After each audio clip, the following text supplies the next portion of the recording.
I didn't know what was happening to me. I thought I was going to die.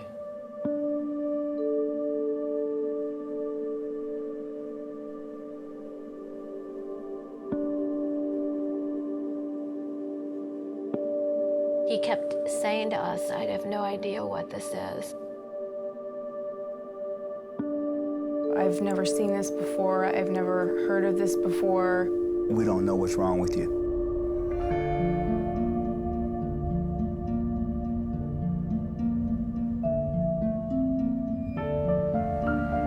Dark and not seeing any light of recovery.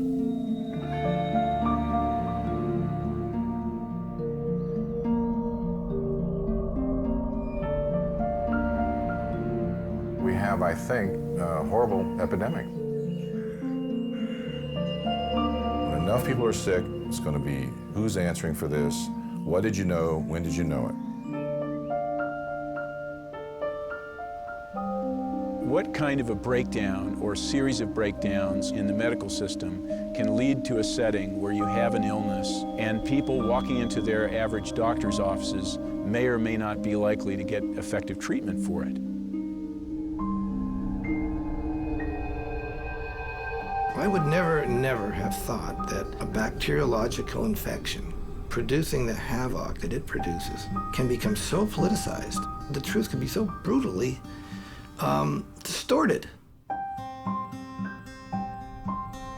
When we moved to where we are now, and the people we bought the house from said to us, be careful of Lyme disease, and then we met all the neighbors.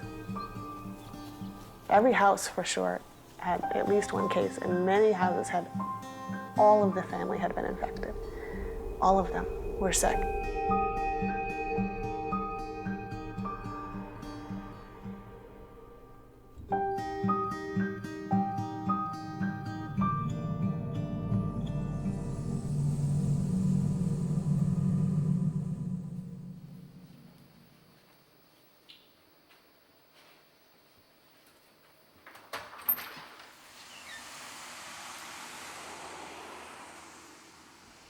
Are you able to stand up, honey?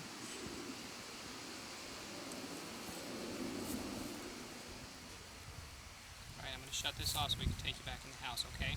Good.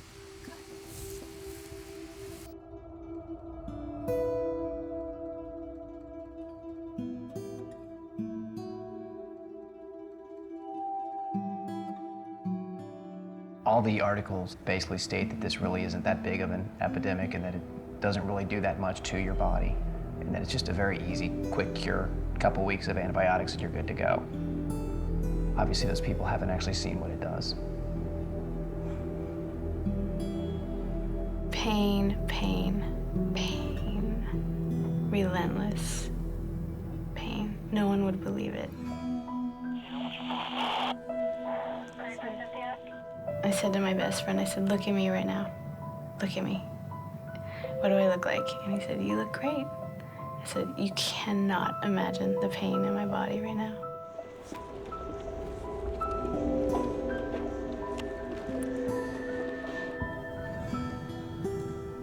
My case was sort of cut and dry. A, I was a park ranger. B, I knew exactly when I was bitten and I saved the tick and brought it to my doctor.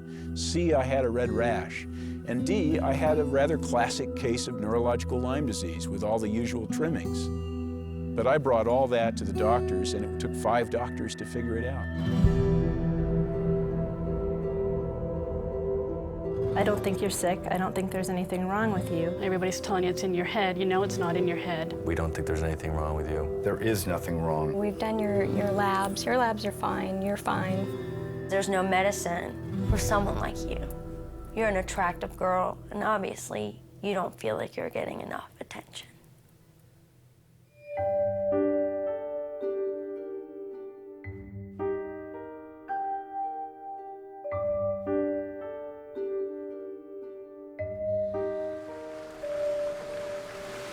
This is my adrenaline now.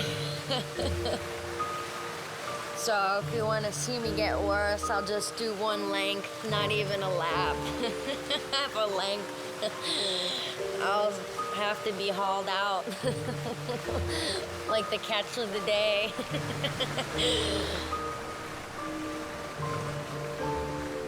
She's become very, very good at hiding symptoms. It doesn't matter how bad she is. I mean, the girl cannot get out of bed, and her catchphrase is, "I'll do it myself." I can do it myself. That's right. I mean, she can do it. I can go grab something in 30 seconds, or she can take 4 hours to crawl across the house, and she will not let me go get it. I know what my bad days are like, and I do my best to try to prevent them. So to know that I could get worse, that's not something I'm looking forward to. The unknown is pretty scary.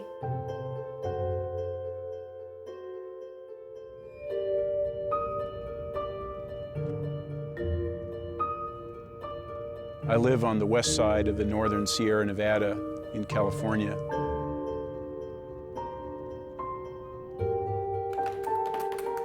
I'm a writer now. I was a park ranger for 21 years until I got Lyme disease and had to quit.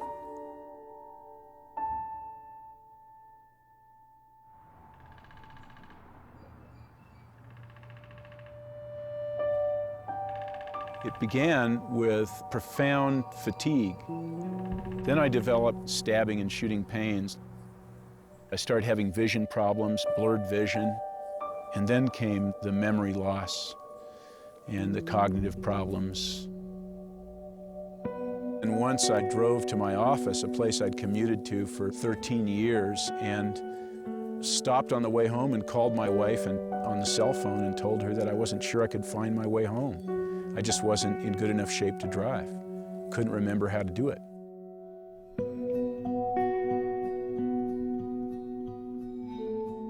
If I hadn't had any kids, I might have killed myself.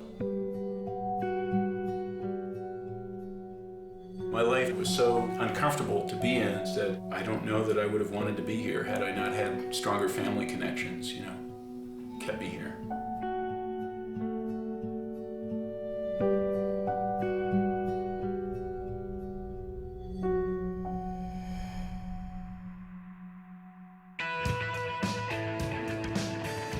I'm an event producer for U2 shows on tour. I get to do the VIP parties for all the band's guests. I've loved this band since I was a kid. I mean, I had the freaking personalized license plate.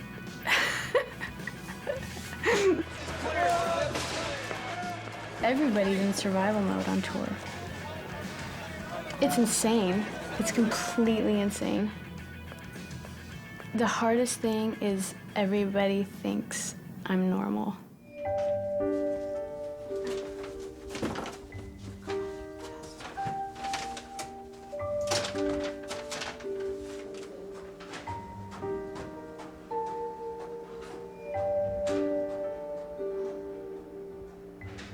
At home, I was in bed and feeling just so sick and just searing, searing pain.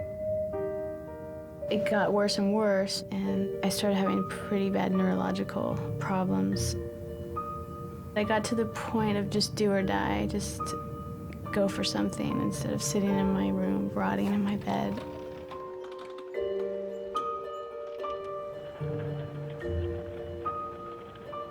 Over the last 12 years, I've been diagnosed off and on with lupus, Chronic fatigue syndrome, Crohn's disease, Fibromyalgia. Lupus, fibromyalgia, MS, Fibromyalgia, rheumatoid arthritis. Doctors thought I had ADD. Chronic fatigue syndrome. Chronic fatigue syndrome. Parkinson's disease. Syphilis, multiple sclerosis. MS to ALS to nothing. They were pulling anything out of their hat they could think of. Doctor after doctor after doctor after doctor after doctor, misdiagnosing her, putting her on some medication that didn't work. I just thought we were both nuts. There's evidence that Lyme disease has been around for a long time, but here in the United States, it was the early 1970s when a Connecticut mom looked around her neighborhood and noticed something was not quite right. Well, I was frightened, really, and doctors, were insinuating that it was all in my head. In the 70s, we were all having strange symptoms, headaches and stiff neck and swollen joints. As I looked around the neighborhood, I realized that there were others that were having swollen knees and rashes. Finally, when our symptoms just weren't going away, I decided to call the state health department and report this mysterious disease that seemed to be coming to our area. In 1981, I discovered the causative agent of Lyme disease. My discovery was published in the Science magazine and considered as a breakthrough. We didn't know how to treat it. It was a newly described germ. It looked like syphilis under the microscope, but that's as far as we got. We also didn't have any idea how widespread it was, how much suffering it caused, and the controversies to come. Lyme disease is caused by bacteria, the Borrelia spirochete. It's spiral-shaped, so it can drill through tissue and get into just about any part of the body. The most common form of transmission is through the bite of several species of tick, commonly known as deer ticks. There's bacteria inside the tick, so when it bites you, it just starts sucking up your blood, like Dracula would do. While it's like sucking in the blood, the bacteria will be released, and then it just gets into the blood, and it gets into your heart, and then your brain, and then you have Lyme disease.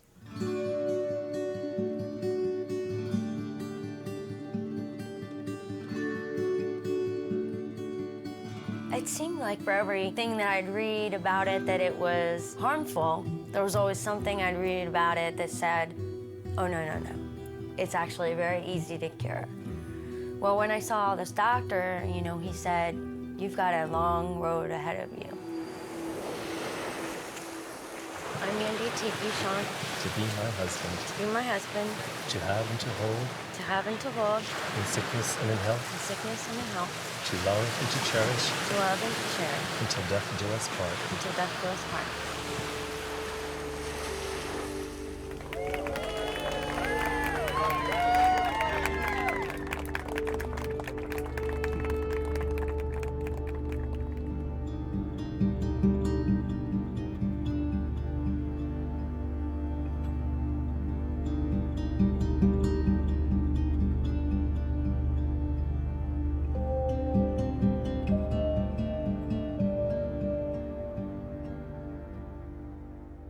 It's not the pair, husband and wife,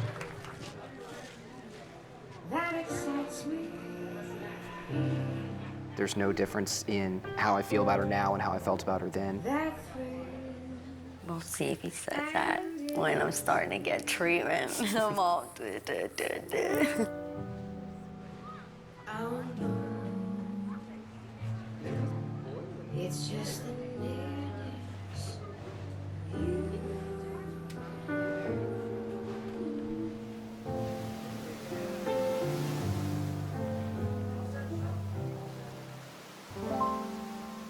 I think like a lot of people who've had Lyme disease, I've been led to wonder why it's not being treated with the kind of seriousness that it deserves. This is not a rare disease. It's thought of as a rare disease, but in fact, there's nothing controversial about the fact that it's the most common vector-borne disease in America today.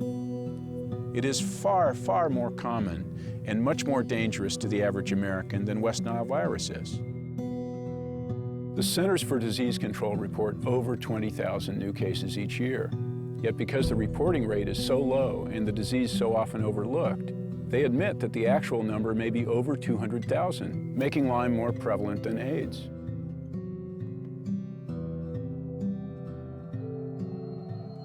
Since 1991, the rate of cases has doubled, yet government agencies and the medical establishment seem to be downplaying the problem. The number of cases of Lyme disease went way up in this country last year, up by 41% to be exact. A record number of Lyme disease cases have been reported in the state of Maryland this year. New cases of Lyme disease are up 50% in Massachusetts. The CDC admits there are at least 10 times as many cases out there. The entire neighborhoods and whole families are being debilitated by this infectious disease. Health officials are now calling it an epidemic.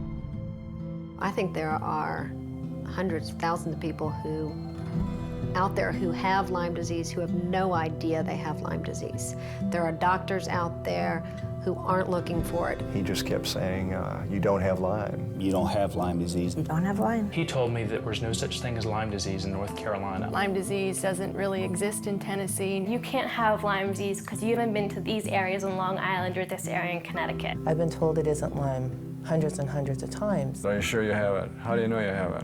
Why do you say you have it? He slammed his fist on the table and said, "Don't talk to me about Lyme anymore." It is a national health crisis that is completely and totally being ignored and squashed. What is going on?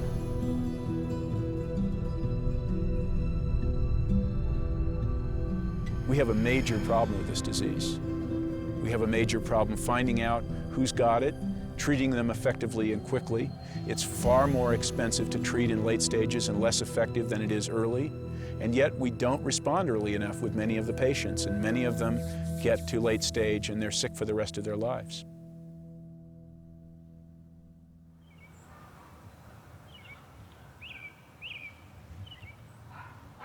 Okay, quiet. No barking. No barking. Okay. I love you, my girl. I'll see you later. I'm a medical doctor with a specialty in pathology. I'm a general pathologist, but I'm doing molecular studies now in connection with my 20 years of researching Lyme disease. The research is something that I do after I've done my day's work, and if I have energy left, I work into the night. So I do the research on my own time.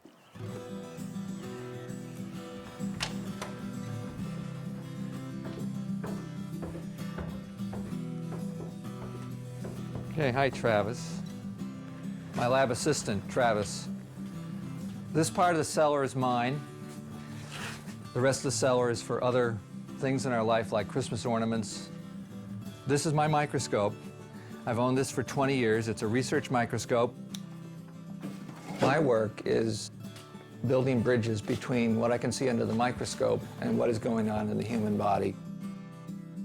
The orthodox, conventional view is that the bacteria that causes Lyme disease doesn't stay around very long inside the human body. That will be disproven. And we will enter an arena now where long-term chronic infections will be embraced by the medical community, and the patient will benefit.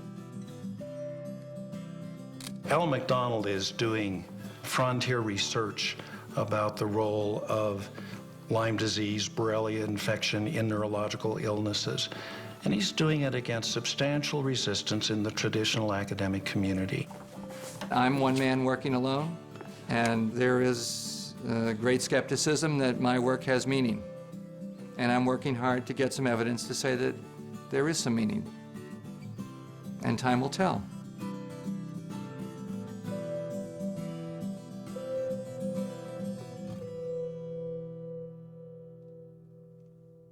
Two groups of doctors are pitted against each other over just about every aspect of Lyme disease, from the very definition of the illness to how it should be treated.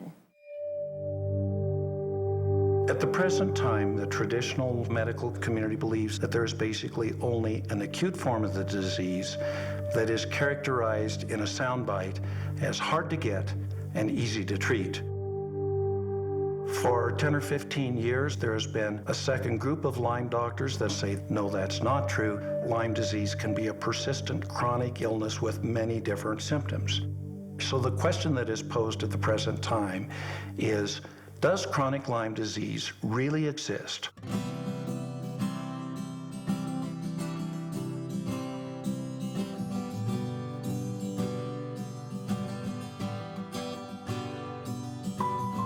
We are driving from Orlando up to North Carolina. It's a little over 500 miles, which is the closest spot that we have to Florida that actually has a clue about Lyme.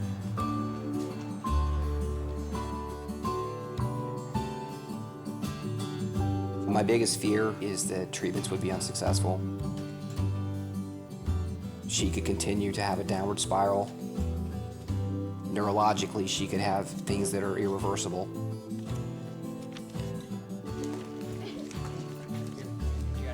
Yeah. Hey.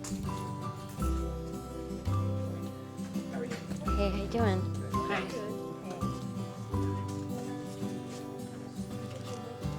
Okay.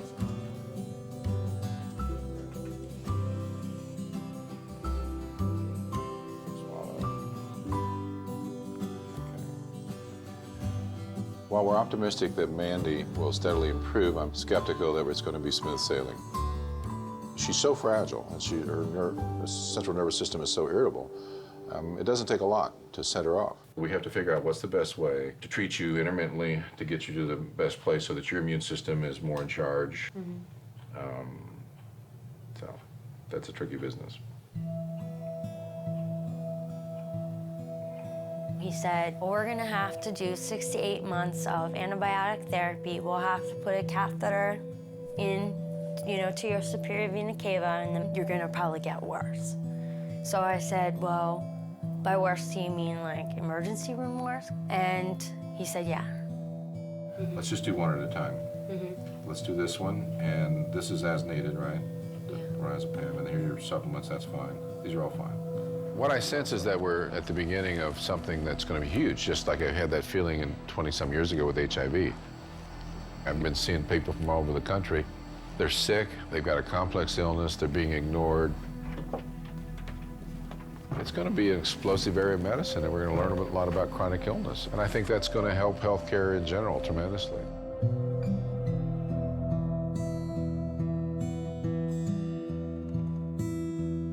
I have seen probably 30, maybe more doctors. 35 doctors. About 15 doctors. I've spent over $100,000 out of pocket. $150,000. $75,000 to $100,000. I was misdiagnosed for 3 years. 5 years, 14 years. 15 years. It's hundreds of thousands of dollars.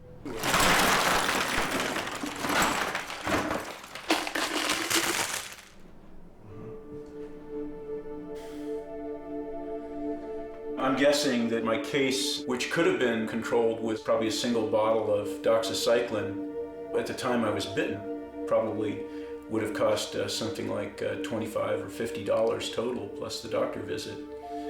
As it is, I'm guessing that my case is now amounted to $75,000 to $100,000.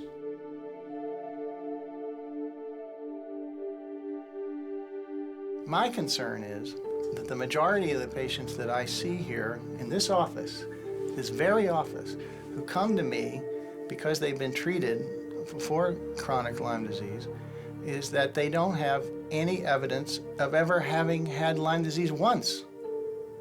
Ever. Not now, not a year ago, not 5 years ago. They didn't have the rash, they never had a positive blood test, they never had anything.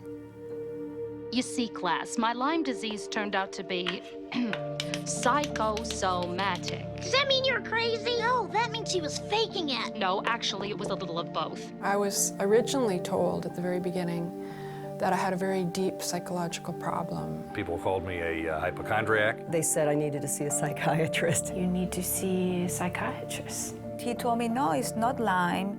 You don't have the rash. You are depressed. You're faking it. You need to get mental help. You're a teenager, get up and walk. She doesn't want to go to school, she's just depressed. You think you're crazy, but I'm not. I know I'm not crazy. This thing screws you up big time. Tally-ho. Let the drag begin. But where we are now is a town in Cape Cod, and Cape Cod is considered to be endemic for Lyme disease. Oh, I'm good. This is a male deer tick that we picked up from the ground on our very first 30-second drag. This is a deer tick nymph. This is the second stage. They'll feed on a host for 5 days, maybe, and that's how Lyme disease is transmitted.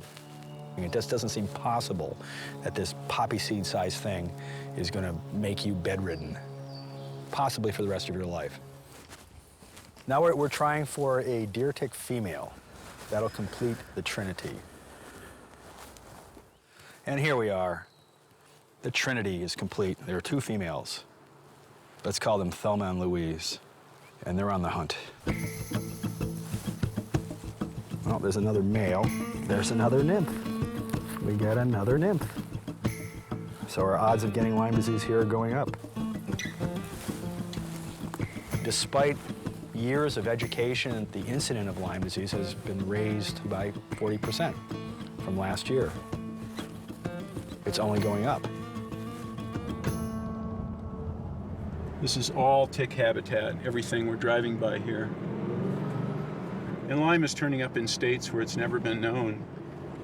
I mean, I grew up in this part of the world and we didn't have a problem with Lyme disease that we know about. I'm convinced that in the long run that what we're going to learn is that we're seeing a process of ecological change.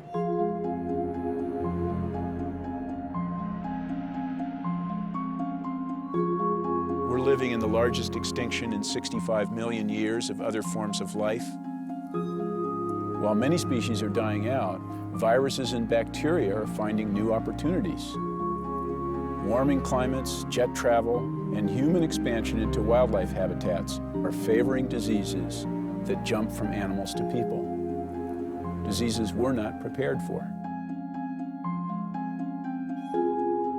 It's possible that years ago the patients were only getting pure Lyme disease, and this might explain why the literature, there's such a disparity, where some people say, oh no, Lyme doesn't look like this. What we're now seeing is these ticks are containing multiple organisms. They're not just containing Borrelia burgdorferi, the organism that causes Lyme, but they're containing Ehrlichiosis, Babesia microti. It's a malaria-like organism.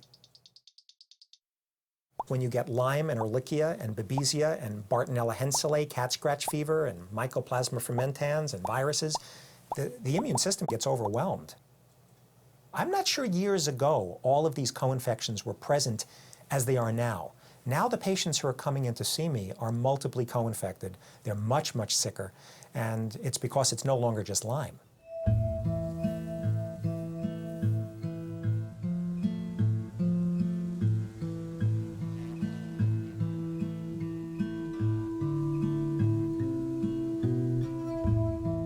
Ticks are very sensitive to dryness. Their bodies desiccate easily, and in dry weather they hide deep in mossy crevices on the barks of trees, or in the leaf litter, or in wood rat nests. Damp weather, however, makes them more active, and they come out and stand around on the tips and branches and blades of grass by trails like hitchhikers at a freeway on-ramp. I want us to see clearly how things are really going with nature. We have not succeeded in developing any level of independence from it, nor in fact are our bodies in any way independent of it. We've always said, well, you know, sooner or later, some of the damage that we do to the earth can come back to people. But I think at some visceral level, we've expected we could evade it. And I think now maybe some of that bill is coming due, and we're beginning to see some ecological changes that are capable of invading people's bodies.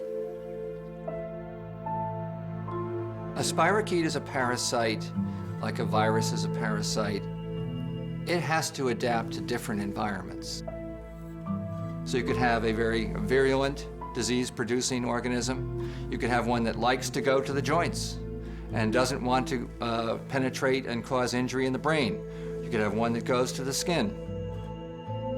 One of the hallmarks of the onset of untreated Lyme is a multi-system involvement. Different parts of the body, things changing and moving around.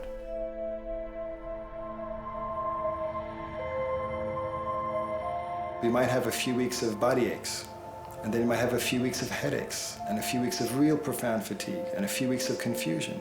Or you'll have pain in the large joints, and then it'll switch to the small joints. And then you know you're going to a neurologist, then you're going to a bone doctor, then you're going to a stomach specialist, then you're going to a counselor. And they get labeled as being crazy. Severe headaches. Cognitive problems. Fatigue, headaches. Cardiac arrhythmias. It hurts on my foot. My knees, my back. I'm tired. I hurt. Involuntary movements. Brain fog. I lost the use of my right arm. I became dyslexic. I had hallucinations. Blurred vision. Light sensitivity. It's a long laundry list. The tests for Lyme disease were developed more than a decade ago. They were controversial back then, and in all this time, no better tests have been approved, even though almost everyone agrees there are problems with the current tests. About 50% of people who actually have Lyme disease are negative in their test results with existing methods. If you're unlucky and you have real disease, but you test negative, your disease is still real and you still require treatment.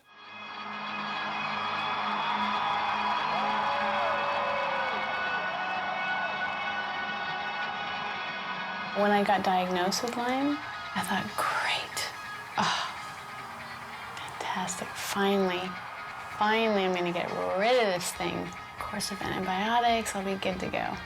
I could never have imagined that it would be this long with the possibility of being forever.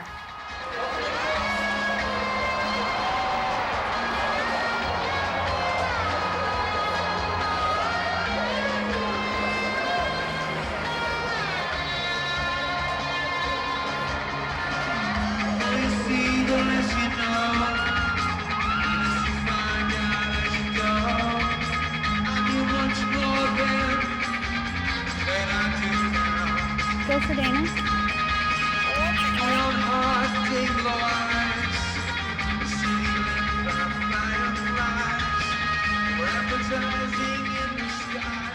I'm very scared of actually when the tour ends because I feel like my body will collapse. I'm a little afraid. You know, I'm definitely going on adrenaline, and the pain's getting worse and worse, and I'm getting, you know, more twitchy neurological things. This is a brilliant distraction.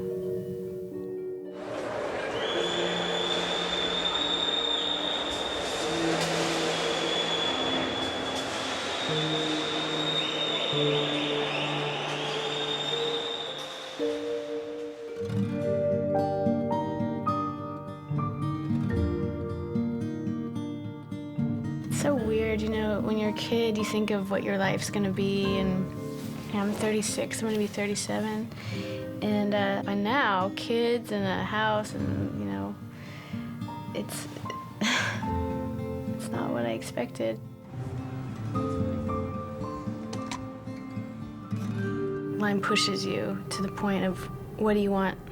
What are you living for? It's not enough just to be alive. I mean,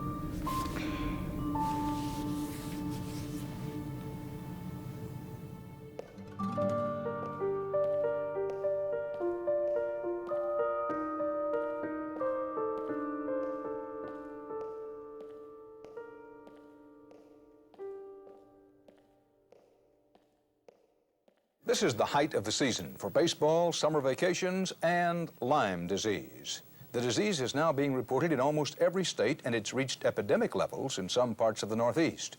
The newest research indicates that tiny bacteria pose a special risk during pregnancy, since an expectant mother may not know she's infected. We have examples of infection causing miscarriage. We have examples of infection causing death of the baby at the time of birth or shortly after birth. I've had 4 miscarriages, 2 of which were positive for Lyme disease, and we had an 18-week loss that at 15 weeks was healthy, genetically fine, and at 18 weeks the loss was proven to come from the Lyme infection. Elise came to me with Lyme disease, and it just so happened that as she was finishing up the treatment, she got pregnant. And we followed her with the pregnancy, and she was doing fine initially, and all of a sudden she miscarried. 2 weeks later, the OB came back and said, you were right, it was Lyme disease. The baby was infected, the fetus and the placenta were infected, Elise, and concluded that that's what took the life of this baby at 18 weeks. In utero, fetal transmission of Lyme disease to a fetus is something that has been of concern to patients and physicians for many years. We've looked carefully at that. There have been numerous studies. There has not been one documented case of congenital Lyme disease. Well, that's nonsense, plain and simple. And it's not only nonsense, there's significant peer-reviewed articles showing transmission transplacentally and at autopsies. It's just nonsense. How could that not be? It doesn't even stand up physiologically. It makes no sense. Trying to have another baby has been very frightening. When I get excited about having a baby, I squish it. I don't let myself get excited because I'm so afraid of setting myself up for that disappointment again. And a day for me is like a lifetime. And every visit to the doctor is filled with fear. Every time I listen to that Doppler come down to my belly, I wonder, is there going to be a heartbeat today? At this point, I have had many women who've gotten pregnant who've lost the baby. Or they give birth to a baby that has Lyme, and the babies don't have, the developmental growth may be off, their IQ may be lower, they may develop seizures or some other type of neurological problem, and it's not picked up because the mother was not known to have Lyme.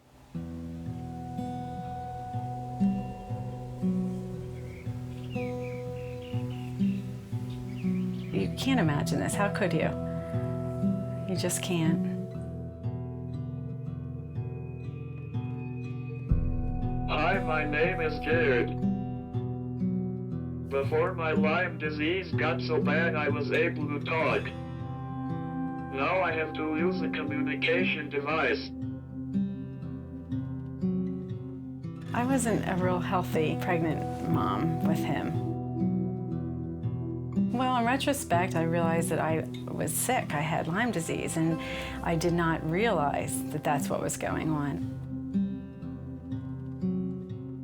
I knew something wasn't right from the time he was born. I knew it. I kept getting poo-pooed by the doctors. They said, just let him be and it'll all work out. And it didn't work out. Ready? Okay. At age 6, we got the news that he had brain damage, and they didn't really know why. They thought it was something that happened in utero, and that the damage was done, and then we were to just keep moving forward. But he didn't move forward. He kept moving backwards. Get you a bend, bud. Lyme disease happened to be everywhere around us by then. It was as if every neighbor was coming down with it, and it was like hitting me from every direction, as if, you know, wake up, dummy, you're not paying attention. You know, there's Lyme disease everywhere.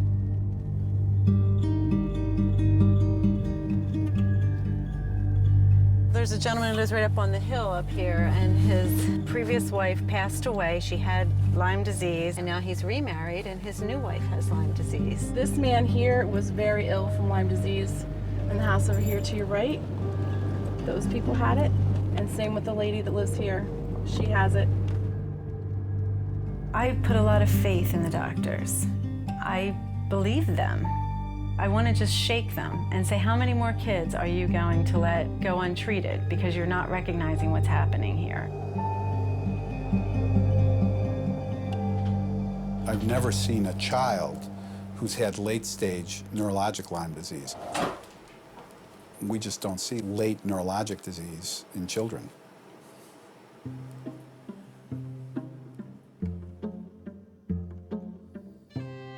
I used to do ballet, and I was in the Nutcracker a bunch of times. That time of year was always really crazy and running around, going to rehearsals and stuff, but I loved it.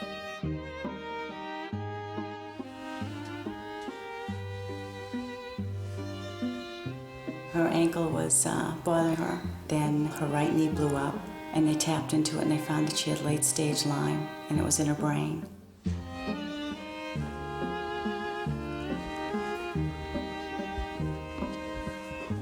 She just went downhill very fast. All of a sudden, she couldn't pick up a knife, pick up a fork, couldn't write with a pencil. And this all transpired in the time frame of overnight. They insisted that she's making it up and that she was going to have to go on psychiatric medication if she didn't stop it.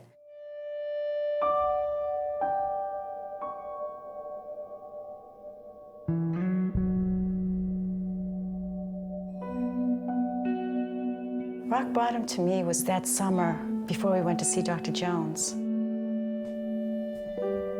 She couldn't hold her head up. She couldn't sit up. She couldn't talk anymore. And not knowing if they were going to keep her on the medication, because they kept saying to me, no, only 28 days. And I said, well, I'm going to Connecticut, and I'm going to see this other doctor. And them fighting me and saying, well, he's controversial. And something in me just kept saying, no, you're going. The thing that gives me most joy in treating the children with Lyme disease is seeing them get well and cured. I don't consider it a job. I consider it to be more or less like a calling than anything. My practice consists of over 9,000 children from every state in America, from South America, from almost every province in Canada, and from every continent abroad. The practice is growing at the rate of 5 to 10 new encounters per day. They have very complex, serious illnesses. However, it's nice to see them get well.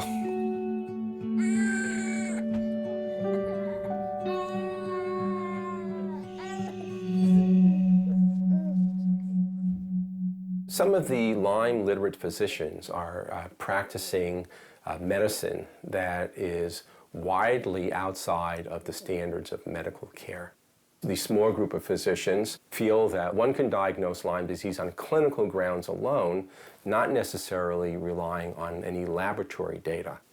And then furthermore, long-term antibiotics are the right treatment. That has never been shown in any double-blind controlled randomized trial. I've worked here for 8 years, and I've seen many patients come and go, and I've seen the success he's had in his treatment regimen.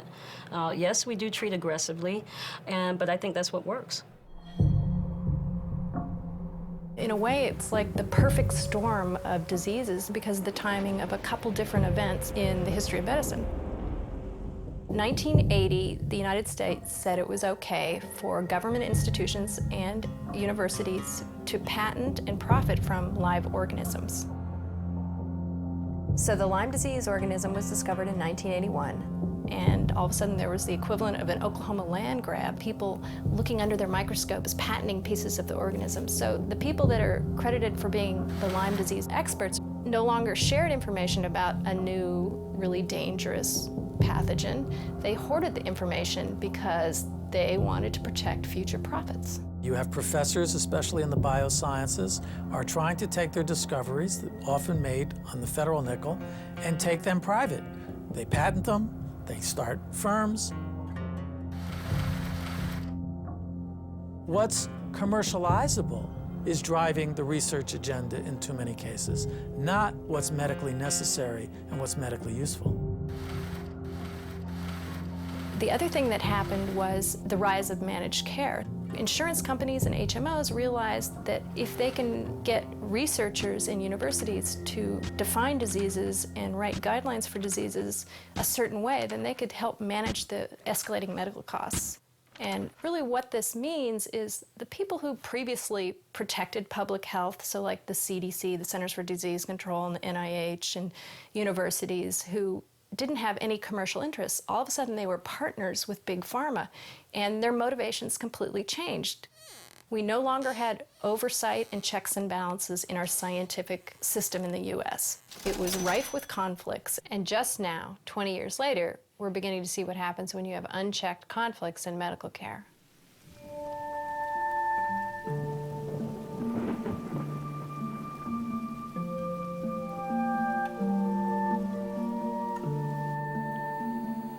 Okay, today is July 5th, and Mandy's having a little bit of an episode.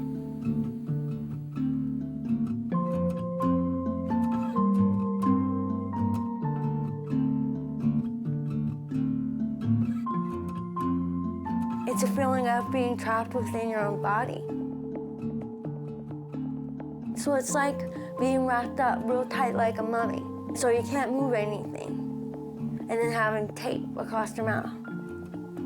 So you can't say anything.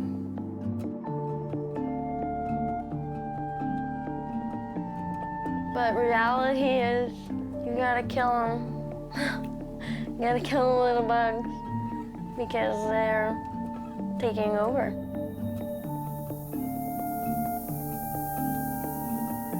No, I was okay. I was adapting my life to what was going on. Now I want it back. So it's a war.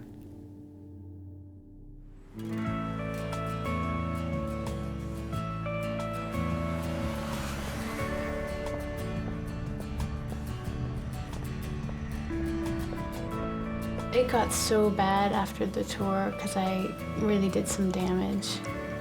Wasn't willing to admit it to myself or anyone. I'm in Seattle, Washington to see Dr. Klinghardt, one of the foremost specialists on Lyme disease. This is great. I feel horrible. It's perfect. He's the one that I respect the most. He's the one that I trust. I've purposely not let myself fall into the whole trap of doctor after doctor and treatment after treatment because I'm waiting for the right one.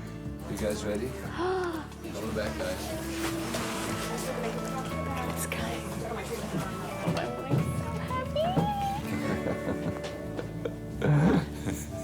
Really? Nice to see you too.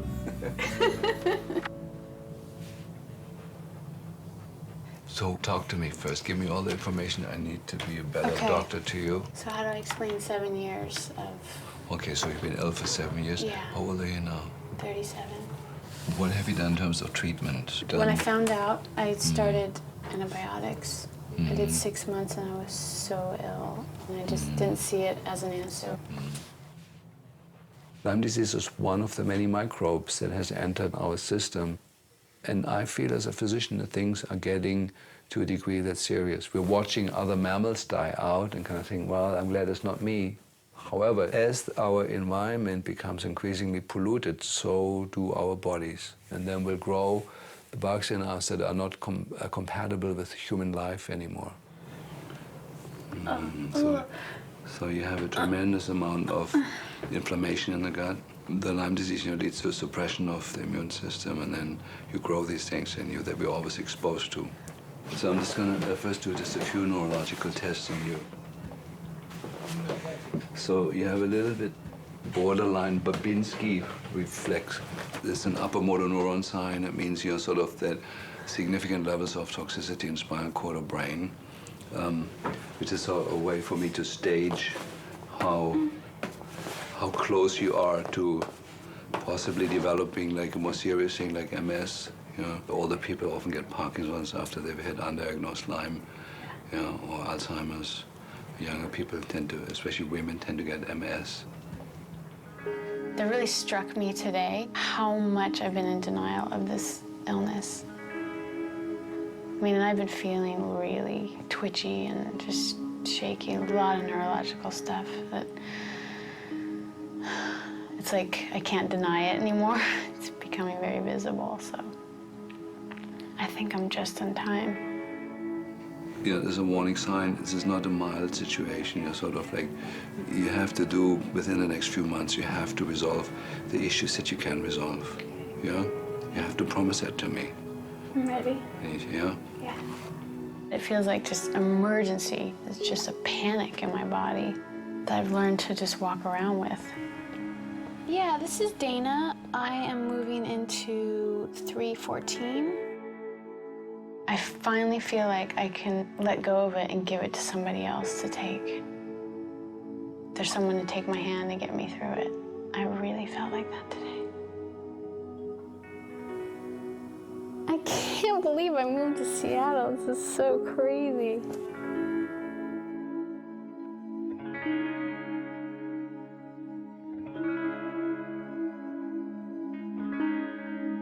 The spirochete that causes Lyme disease is Borrelia burgdorferi and related Borrelia. The model that I have used to try to understand all of the possible things that Lyme disease can do is the syphilis model. Stokes, Modern Clinical Syphilology, 1945, W.B. Saunders publisher. It gets into every organ system of the body, and there are chapters on manifestations in the skin, manifestations in dead babies, manifestations in the bone, manifestations in the brain, and particularly dementia, because dementia and syphilis was general paresis, and general paresis is as close as you could come to a carbon copy of Alzheimer's disease. The diseases are exactly the same. If a spirochete, syphilis, could cause dementia, why couldn't the Borrelia spirochete, over a long, long, long period of time, cause Alzheimer's disease? I extracted DNA from 10 Alzheimer brains that came from the Harvard University Brain Bank. These are the Harvard brain DNA extracts in this tube.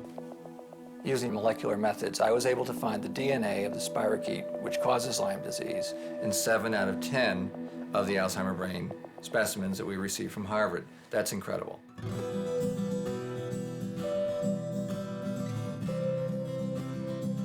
The results of the experiment could not have been predicted in anybody's imagination when 7 Alzheimer brains gave me essentially the same thing, which is part spirochetal, part human, linked up in one molecule. I about fell off my chair.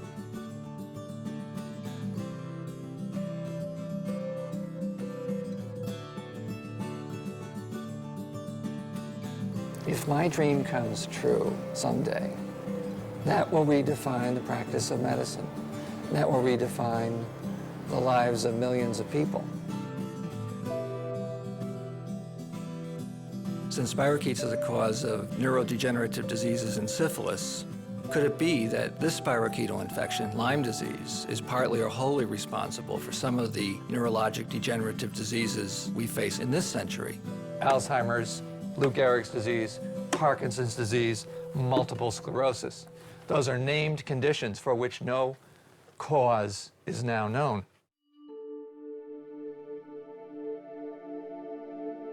We never had, in the last 5 years, a single MS patient, a single ALS patient, a single Parkinson's patient who did not test positive for Borrelia burgdorferi. Not a single one.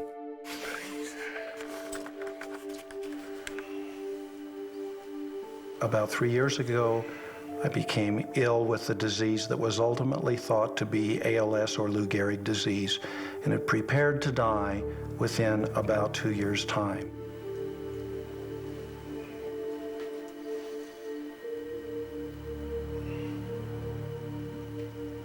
My neurologist tells me that I was progressing so rapidly that without the diagnosis of Lyme disease and antibiotics, I would have continued to decline, losing strength, eventually becoming bedbound, eventually unable to talk or swallow or breathe, and would have died in a matter of a couple of years, just like anybody else with ALS. So I was started on high doses of intravenous antibiotics, only to see what would happen with no guarantees. To our amazement, within a month, my energy improved, so instead of being exhausted in an hour, I could be up and about and active for 4 or 5 hours. We're now 2 years out, and I find that if I go off of the antibiotics, I lose stamina and I'm not yet back to my full self. But the change is absolutely dramatic.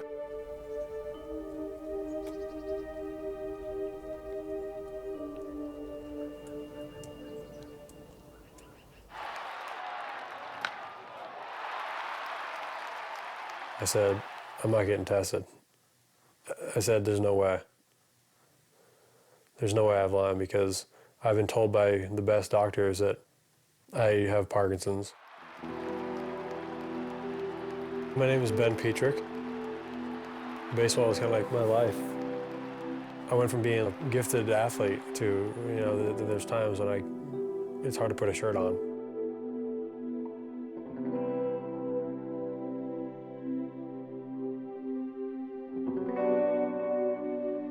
I've been out of the game now for almost 2 years.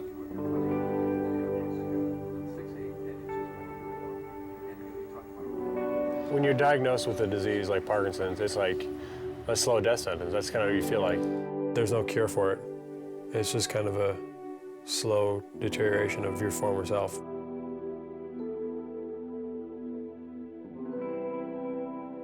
Recently, in the past month, I've been tested for Lyme disease, and a test came back positive, and so I've gone and seen Dr. Martz in Colorado Springs.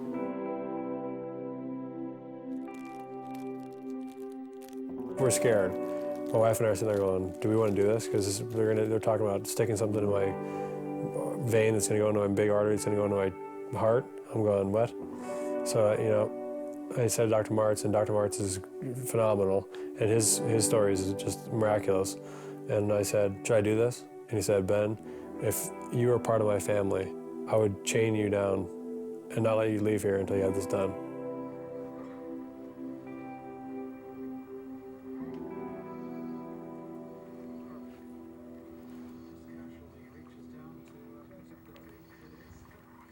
Six months into the Lyme treatment, it's without a doubt better. I mean, there's no question on my mind. I feel like I'm getting back to being myself compared to what I have been in the past. I think it's night and day.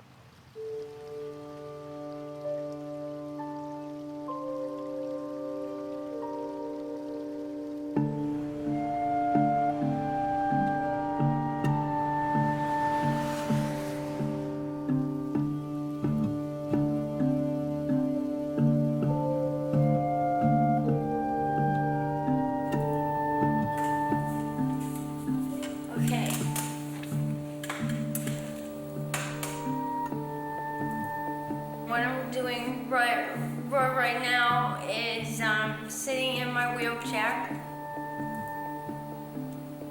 Sean doesn't like to videotape it. So we've gotten a couple tips about that because I think it's important for other people to see this. There are times when I feel like I need to get away. Not that I'm trying to run away from her, but that... It's too much.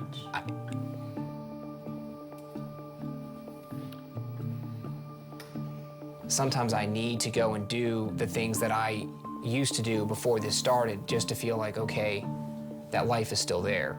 You know, I mean, just like her, That feeling's there for me too, and I just can't. I know. We were told it was going to be a long road. That doesn't mean that I don't worry about it driving a wedge. It doesn't mean that I don't think that maybe at some point Sean might change his mind.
I'm extremely nervous about having this child.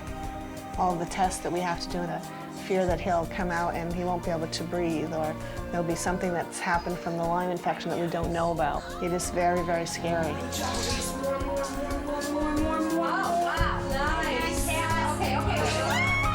Elise, push. Here comes your baby.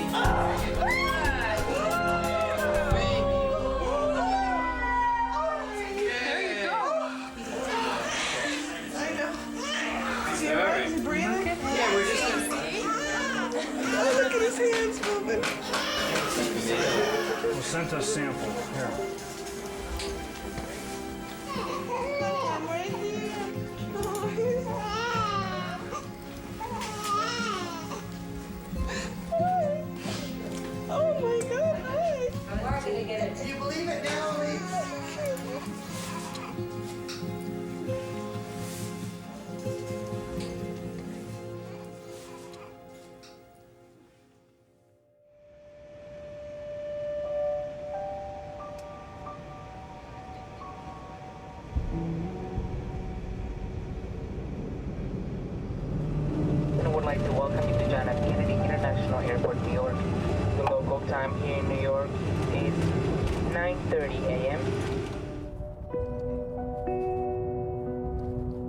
Well, here we are in East Hampton, New York, a place I probably never would have seen if I hadn't gotten Lyme disease. I've come here all the way from California to see one of the top Lyme specialists in the world. And I've been coming here for the last 4 years. Are you nervous riding with me? You should be. As a park ranger before Lyme, I was a highly confident person. What Lyme did to me is it sort of removed my ability to multitask. You know, I can sort of do one thing at a time if I really focus on it. See, we're not where we should be right now. Do you notice this? That's a really bad sign.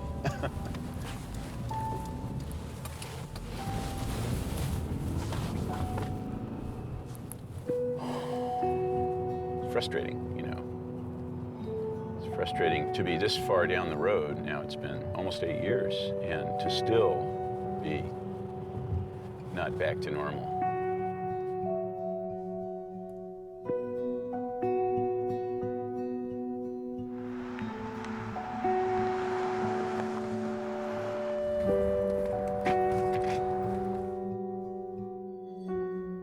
When did you start the combination therapy? Last year, right? Yeah, I've been on it for a year. Are you still improving or have you hit a plateau? You know, the truth is, I've hit a plateau. How much antibiotic is enough? How many symptoms that are still present reflect an active ongoing infection versus just damage that's going to be there forever? And we have different things we can do. One thing is you can be objectively retested. We could consider adding another drug. A third option would be just the opposite. Give you a drug holiday, stop things, see where you stand. The last time you tried to do that, you definitely got worse. This time it may not be. We've seen that a certain subgroup of patients, and it's not a small subgroup, it's a lot of them, do need ongoing, open-ended maintenance antibiotic therapy. Somehow the spirochete can learn to live within the body and not be killed. It can hide from the immune system, it can hide from the antibiotics, and both at the same time. And there are patients who sometimes are on open-ended years of therapy because of this very problem. We have not been able to demonstrate the persistence of the bacteria. So to treat for months and months is really based on guesswork, on conjecture, and not based on any scientific data. If I had not been able to find doctors who would soak me in antibiotics for years, you wouldn't be talking to the guy that you're talking to right now. The folk myth is somehow that antibiotics are bad for you. I just have to say they're certainly not bad for you if you've got a fatal infection.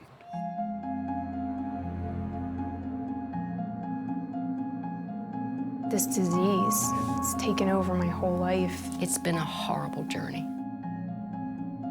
Every day driving home, I would think of driving a car off the road or something like that. I said to my mom, you know, it would be okay with me if I didn't wake up this time.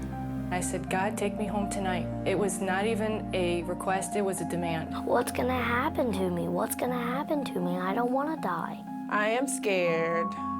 I'm very sad, because I don't know what to do. I'm going downhill, gradually down, down, down, down, down. The worst part is knowing that you're just not a normal person.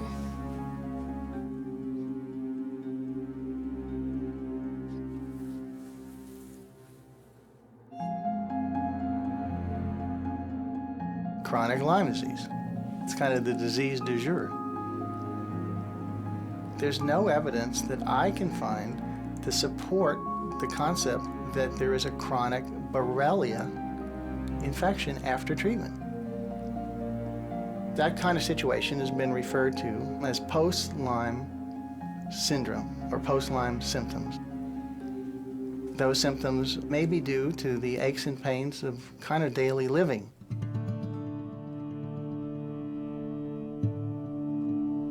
The Infectious Diseases Society of America just published their Lyme disease diagnosis and treatment guidelines, and it's been a huge disaster for the Lyme disease community. They say that Lyme is easy to treat and easy to cure. They're saying that 2 weeks typically will cure most cases of Lyme. And they say that chronic Lyme doesn't exist. If people have symptoms beyond 1 2 to 4 week dose of antibiotics, they have something else, and they send them to a psychiatrist or give them some pain meds or some steroids and send them away. If you look at the new IDSA guidelines, it's a very threatening document. It's very restrictive. So it almost was designed with a purpose in mind to restrict the treatment of Lyme. A handful of people are pretty much the gatekeepers for information about this disease. Out of 400 references that they posted at the back of the guidelines, half of them were based on articles that the panelists or people in their labs had actually written. So it's not like they went through and looked at the whole body of Lyme research to come up with the best recommendations. They looked at a small group of articles, about half of which were written by themselves. These guidelines are based on the best scientific evidence that from more than 25 years of study. It completely ignores a worldwide body of literature that is in contradiction to what they're saying. We're not going to ignore good science, but the science isn't there. We had begun deliberations, and we were going to go over the late and chronic stage. We never got to discuss late and chronic Lyme disease. There seemed to be pressure from the IDSA to put out something, even though we couldn't agree. So what happened was, Dr. Wormser did take over the chairmanship on the guidelines for Lyme disease, and we never met again. We just said, here are the guidelines, and you can sign them and agree or not. They're written in almost legalese terms, like this can be a document used in court cases, maybe against physicians, or maybe for insurance companies to justify cutting off treatment to their patients, because these are the guidelines. Really, those guidelines reflected the idea of 1 or 2 people, but they've been misused by insurance companies who don't want to pay for treatments because that particular guideline says we don't know if chronic Lyme disease exists.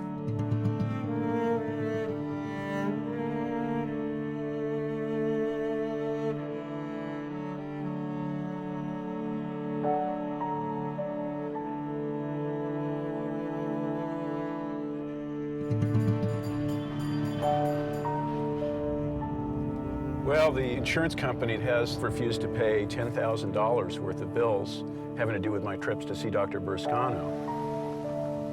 They have now required me to see another doctor.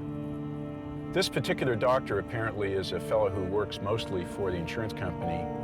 What he'll do will be to cite the IDSA position that there's no such thing as chronic Lyme disease to support a conclusion that the insurance company's already made about me. They don't want to pay.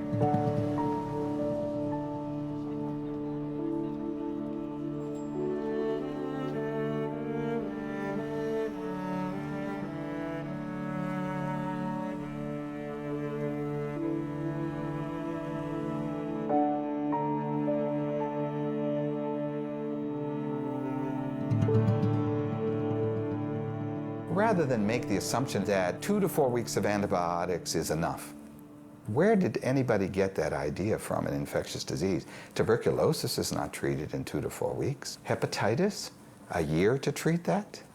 HIV, indefinitely. So we're not talking about new concepts. We're talking about concepts that have not been, for whatever reason, applied.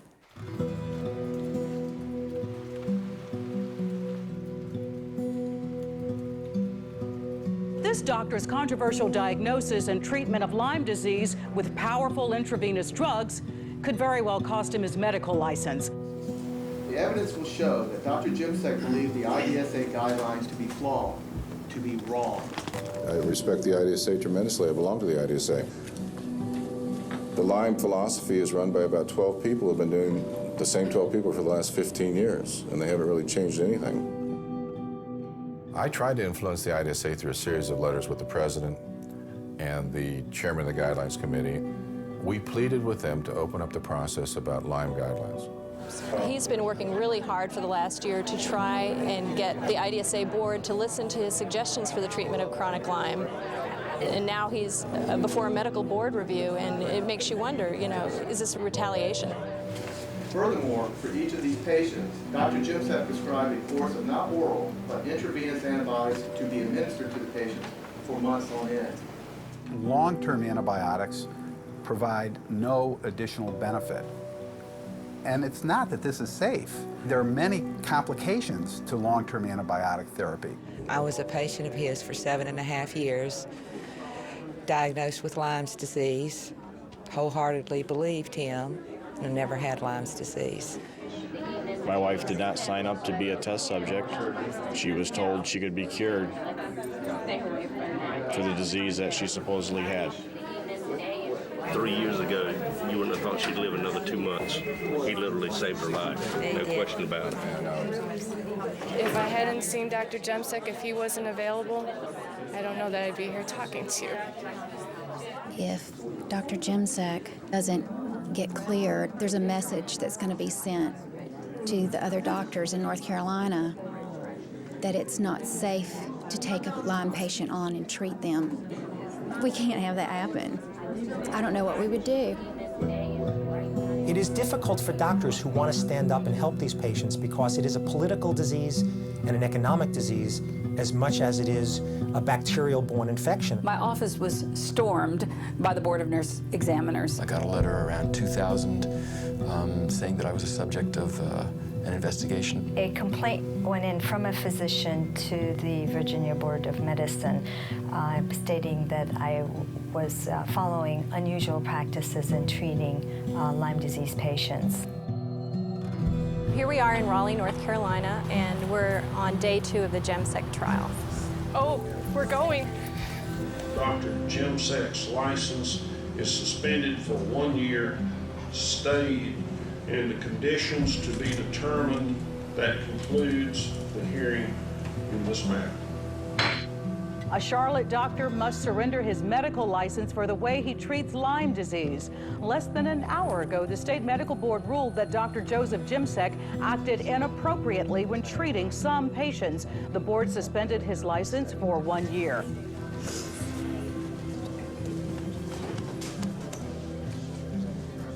I thank you all. Thank you. Thank you. Thank you.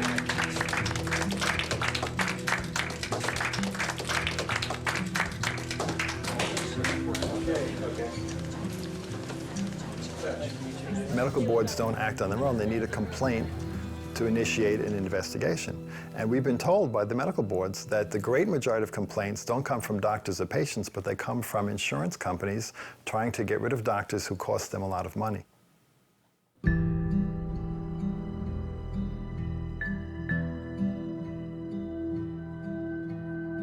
There has been for many years a controversy within the medical community about how best to diagnose and treat Lyme disease.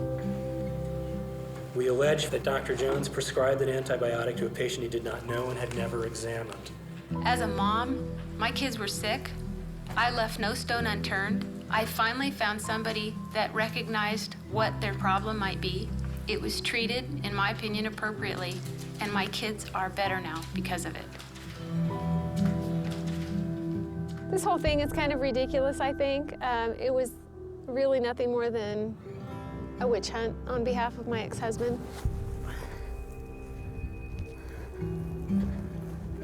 He called me and he said he was going to lodge a complaint against every doctor that I took the children to unless I agreed not to bill him for half of the medical care. How could my dad have done this? He used to go, "You don't have Lyme disease. Dr. Jones is just making it up so he can get money." And I thought, you know what? No, he isn't, because I was always sick. And then when he told me and my brother and my family that we had Lyme disease and we got treated for Lyme disease, we got so much better. Did you testify contrary to Dr. Jones's opinion in a criminal case in the last several years? Yes. Did you ever call him a nut in public?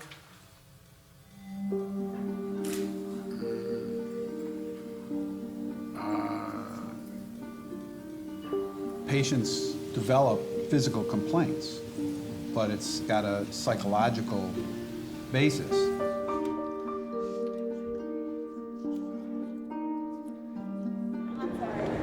Dr. Jones is the best pediatric Lyme doctor in the United States. So the implications for me is that if my son's Lyme comes back, or if we contract it again, then you'll be taking away the one person that can truly help us. What kind of response would you get if this was a kid with cancer? Everybody and their mother would say that this is inhumane. Dr. Jones is not the heart of the problem. I think the opposition, they're going to use him as an example if they can, perhaps to frighten other doctors so that they won't want to get involved in care. I was reviewed by the investigators for 4 years. As long as I'm not too well known, it's okay to do what I do, but if I would become very well known or very outspoken, I think that I would probably lose my medical license.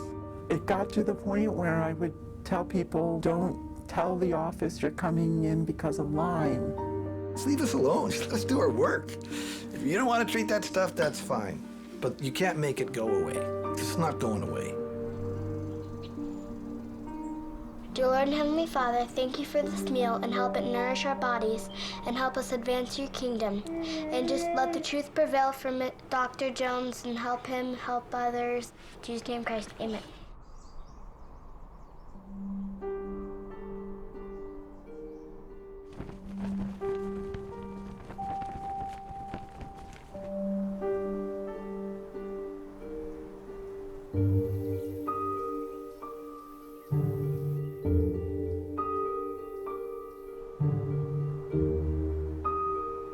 We're here today to remember Brett Paul, Doris Grade, Robert Baird, Jerry Teitelbaum Fossing.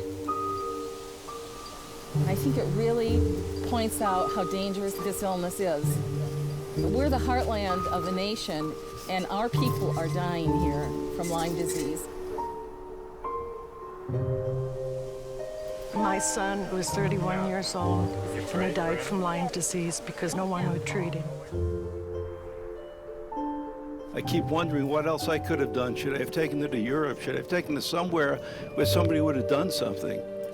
But we don't seem to care in this country. They just didn't try to help. When we tried to get medication for her, it was almost impossible because the medical profession is afraid to give medication for this. If I was asked whether Lyme disease could be fatal, I would say not in my experience and not suggested by any of the existing literature. My husband died 2 months ago of Lyme disease. It's specifically on his death certificate. By the time that they figure out, it's too late.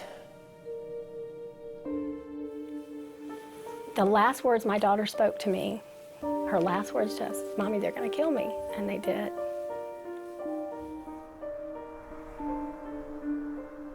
I am one of the many that will speak for her now.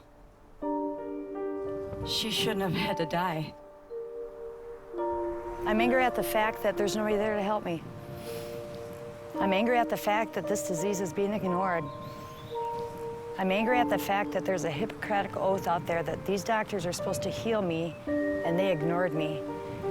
And they put a price on my life which was nothing. Nobody was there to help me. And instead, they blamed it on me by saying it was all in my head.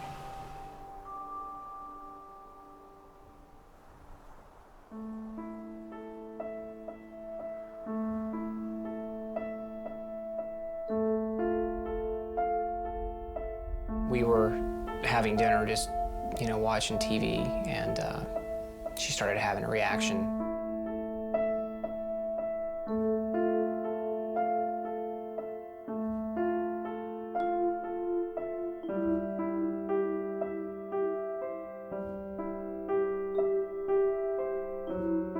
It was a mild seizure at first, and it progressively got worse.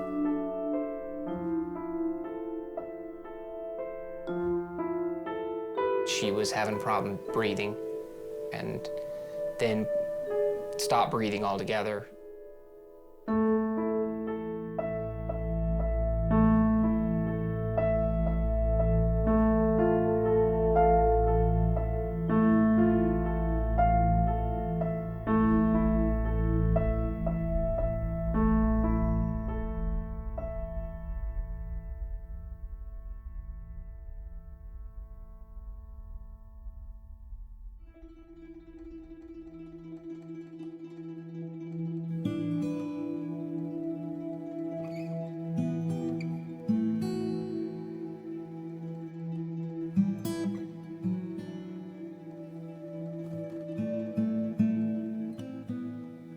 The first doctor that we met with, first statement was, Lyme doesn't do this, that's not what you have.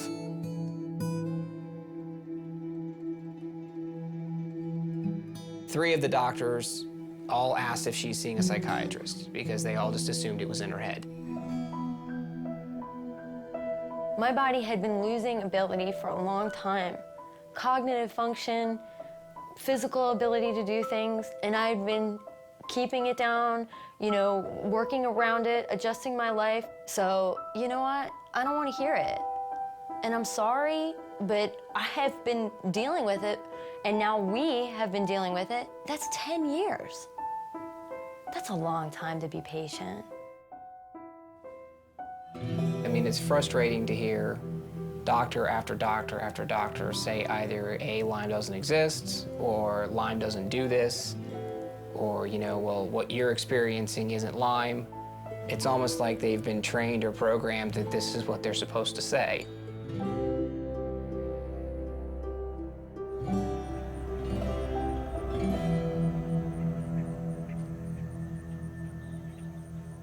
It's really madness. You know, there's something wrong. I don't hear it in any other disease, never heard it in my life. So there's something funny. I don't know what that something funny is. Attorney General Blumenthal of Connecticut has taken the historic move of starting an investigation into the panel members who wrote the Infectious Diseases Society of America Lyme treatment guidelines. He believes that they have conflicts that may be corrupting their advice. Our investigation concerns whether the antitrust laws have been violated, purposefully or not, by these guidelines.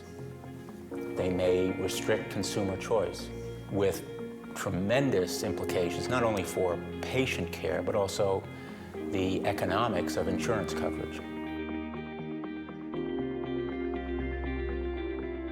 Ideally, authors of medical guidelines should have no financial conflicts when they make their recommendations. But if you look at the current IDSA guidelines authors, 6 of 14 of them or their universities hold patents associated with Lyme disease or its co-infections. 4 of the 14 have received funding from Lyme or co-infection test kit manufacturers. 4 have been paid by insurance companies to write Lyme policy guidelines or serve as consultants in legal cases. And 9 of the 14 authors or their universities have received money from Lyme disease vaccine manufacturers.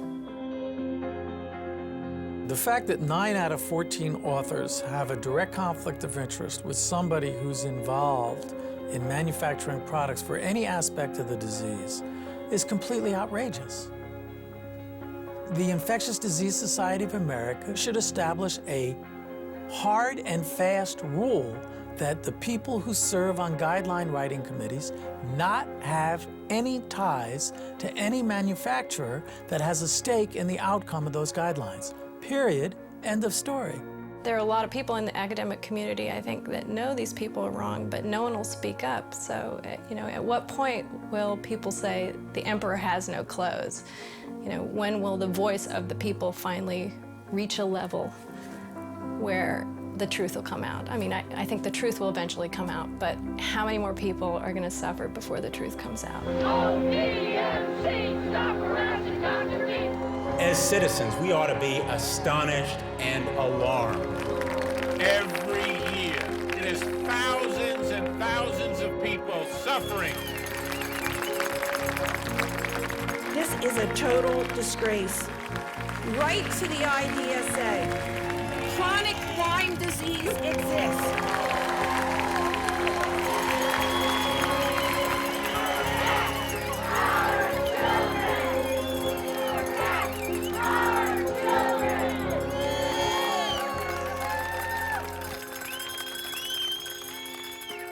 Good afternoon, everybody. Continuing hearings on the case of Dr. Charles Jones. He had their records, which did not confirm the history that the mother had given. He'd been told that Nevada providers saw no reason to prescribe an antibiotic. Nonetheless, he prescribed for both children. I hate to sound conspiratorial, but I think I have a right to be. I think that would be advantageous for me as a Lyme literate physician and the only pediatrician in the world who treats Lyme patients to be out of the picture. There's no charge that these patients were harmed. In fact, how do we get past this big elephant in the living room that these patients were treated successfully and are now doing very well? I'm 78 years old. The worst scenario is lose my license. I don't think they're going to let it go. I know that. I am. We'd like to find you got to see you.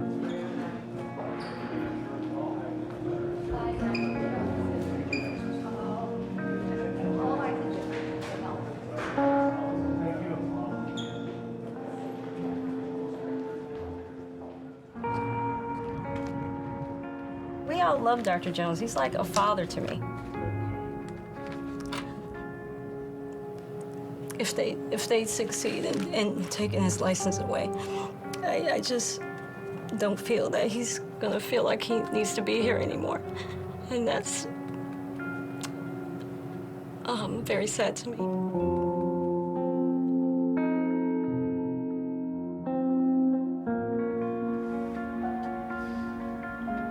I don't know where my daughter would be without Dr. Jones.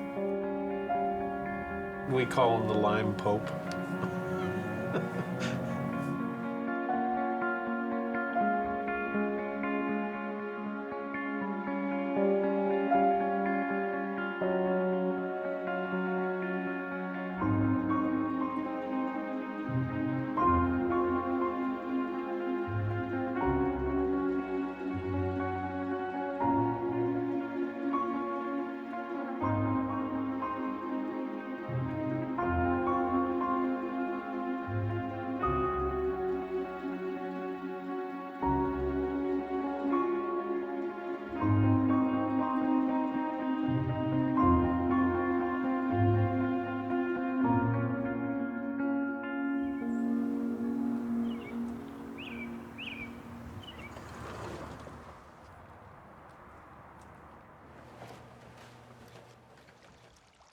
I was probably the 30th individual who had been called before a medical board for treating persistent Lyme disease. They decided to suspend my license with stay, which means that I was allowed to practice, but the damage was done. Within a few weeks, Blue Cross Blue Shield in North Carolina canceled our contract, and then they sued me for $100 million. Financially, I've lost essentially everything. I've lost my clinic. I've sold the building. In a couple months, I'll be closing the practice.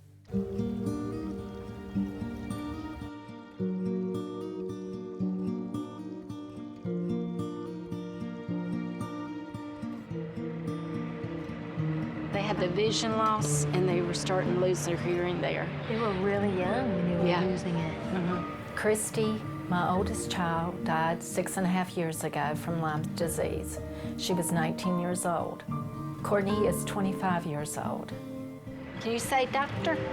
Say doctor. Doctor.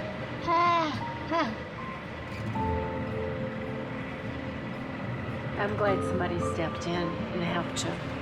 That you found the right people. Yeah.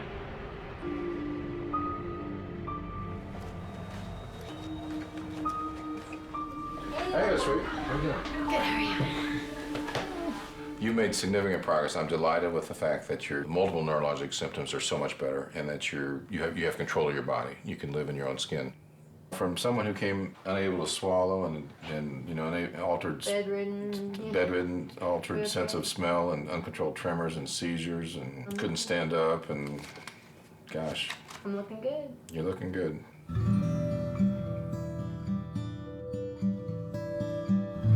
Well, my greatest fear is that, you know, like some of the couples out there who have Lyme, that both of us will be impacted by it and that he would have gotten it from me.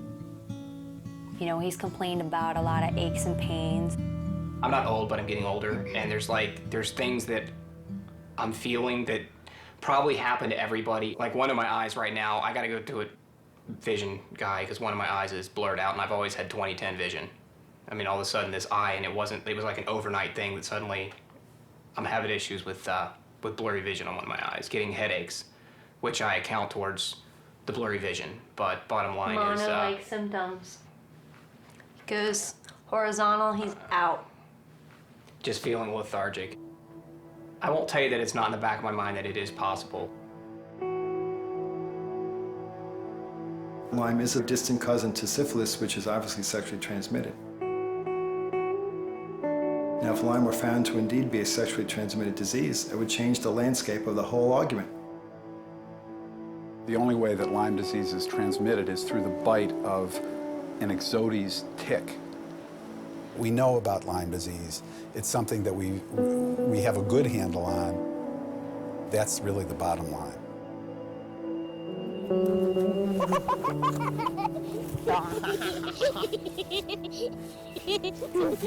Jared is a very happy baby. He just wakes up happy, laughs all day, giggles. He just loves life. Jared's test came back positive for the Lyme antibody, which means he may be infected. He may end up getting very sick someday because of it. But we're very lucky right now. He's doing well.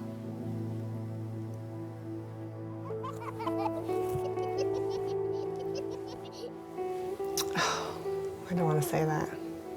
I don't want to say he has Lyme disease. I don't like to use that term right now. Not yet.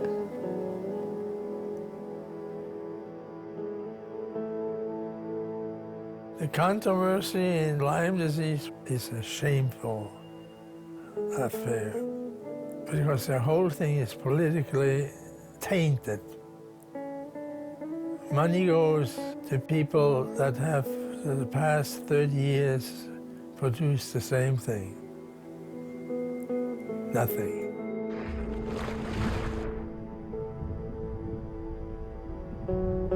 Lyme disease is a significant disease we don't have a cure for.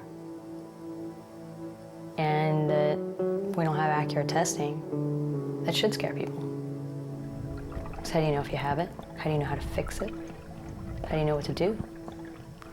And by the time you're so disabled by the disease, you're in a panic state. You want help, it doesn't matter. You'll pay anything to get your health back.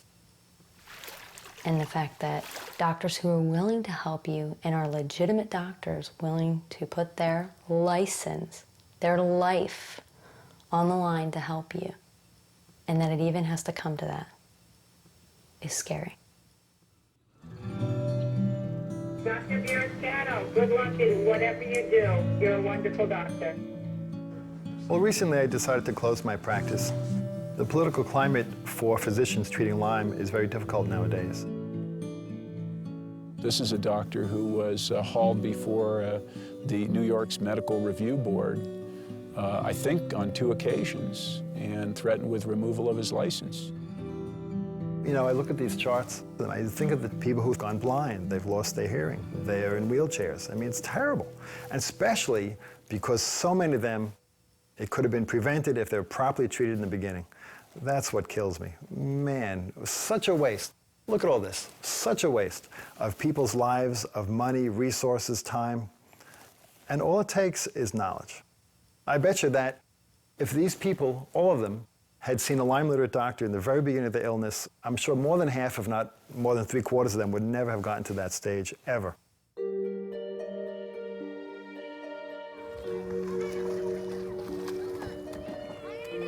Lyme can go in so many directions. There's the people that are hit really hard, that are actually crippled and handicapped and very visibly ill. And then there's people like myself that, you know, are invisibly ill, like the walking dead. Now there is a possibility of getting my body back. I'm feeling the best I've felt probably in years. I feel like my brain is back. I have more energy. You know, I feel much clearer. This is the first bit of hope I've had. Real hope, and for this whole time. It's almost like I started building a bridge to the other side, and I'm kind of was going that way. And now I'm looking back like, oh, I'm gonna go walk back into my body and start again. It's daunting.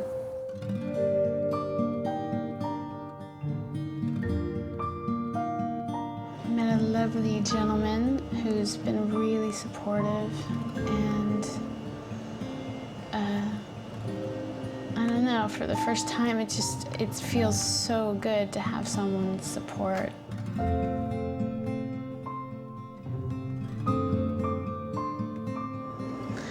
I don't have to go it alone anymore.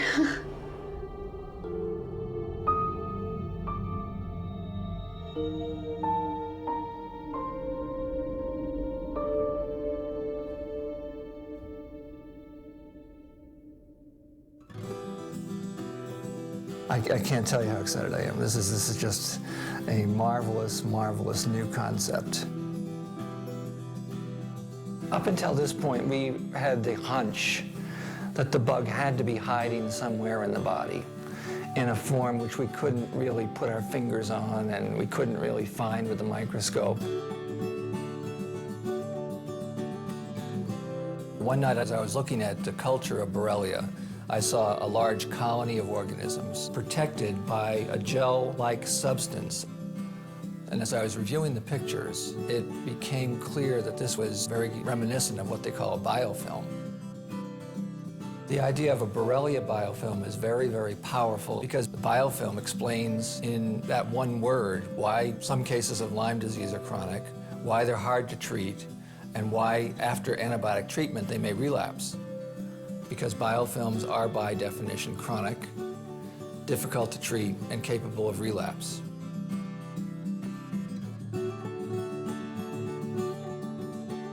It's absolutely revolutionary. The major medical journals have published that chronic Lyme disease is not real and it's a psychosomatic condition. The biofilm model dismantles that entire argument.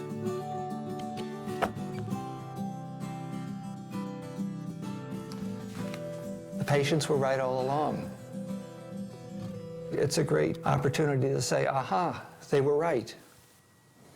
And they were right. They were right.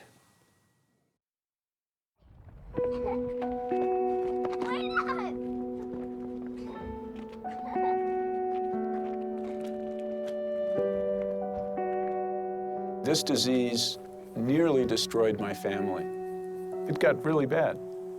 It got really bad.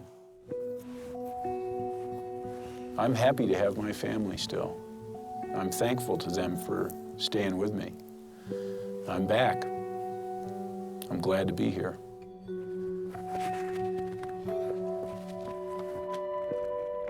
If I'd stopped treatment after even the first year, I never would have made it anywhere close to where I am now. Mind you, I had to fight for what I got. In the current system, I get maybe a month of treatment, that's it. Everything you have is what you're going to have for the rest of your life. And yet all the improvement that I've experienced happens after the third year of treatment. And then there's the phase where I start to get my life back. And that's the phase I'm in now. And it's like magic. I'm so glad to be here. I can't even say.